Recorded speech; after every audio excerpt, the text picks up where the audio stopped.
کی دعائیں قبول ہوتی ہیں، منشیں قبول ہوتی ہیں، گناہوں کو مٹا دیا جاتا ہے، درجات کی بلندی کا اعلان کر دیا جاتا ہے، بخشش کا اعلان ہو جاتا ہے، مغفرت کا اعلان کر دیا جاتا ہے، پروانہ عطا کر دیا جاتا ہے۔ یہ پہلا سخی۔ دوسرا سخی یہی رمضان المبارک ہے جو گھر گھر جا کر لوگوں کو اعلان کر رہا ہے، میں آ گیا ہوں تمہارے پاس، یہ اگر تم بخشے چاہتے ہو، اگر تم اپنی مغفرت چاہتے ہو،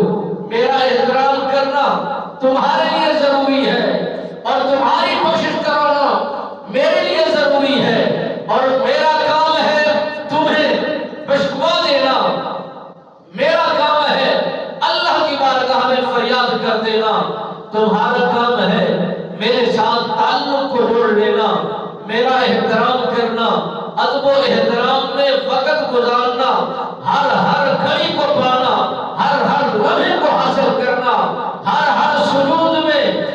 میری خشوع اور خضوع کو اپنے ساتھ متصل رکھنا تمہارا کام ہے، اور پھر وفا کرنا میں رمضان المبارک کا کام ہے۔ ایک مرتبہ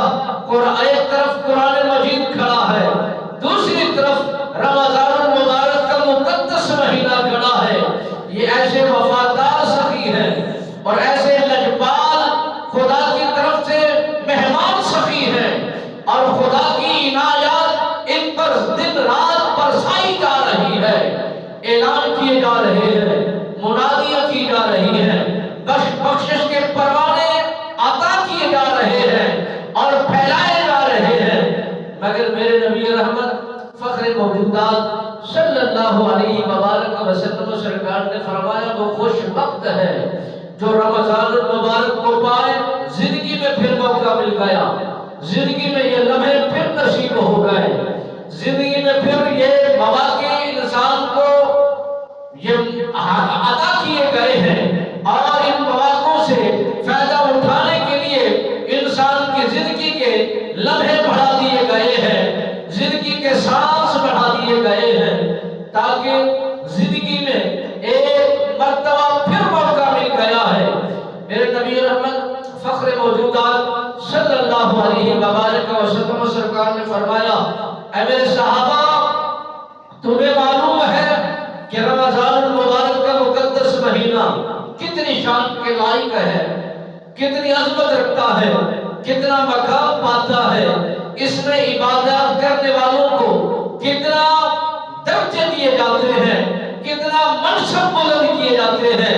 اور روزہ رکھنے والے کی اللہ پاک ایسی مہربانیاں فرماتا ہے کہ مدد فرماتا ہے۔ اگر انسان روزے کی حالت میں رہ کر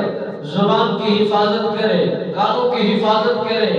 اور نگاہوں کی حفاظت کرے، ہاتھوں کے استعمال کی حفاظت کرے، قدموں کی حفاظت کرے،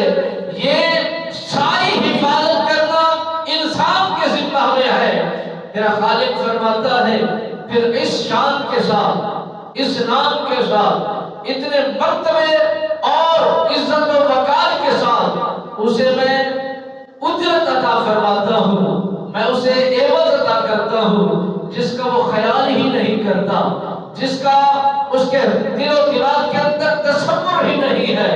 جس کے متعلق اس نے کبھی غور و فکر بھی نہیں کیا۔ میرے نبی رحمت فخر موجودات صلی اللہ علیہ وآلہ وسلم سرکار کے دیوانوں،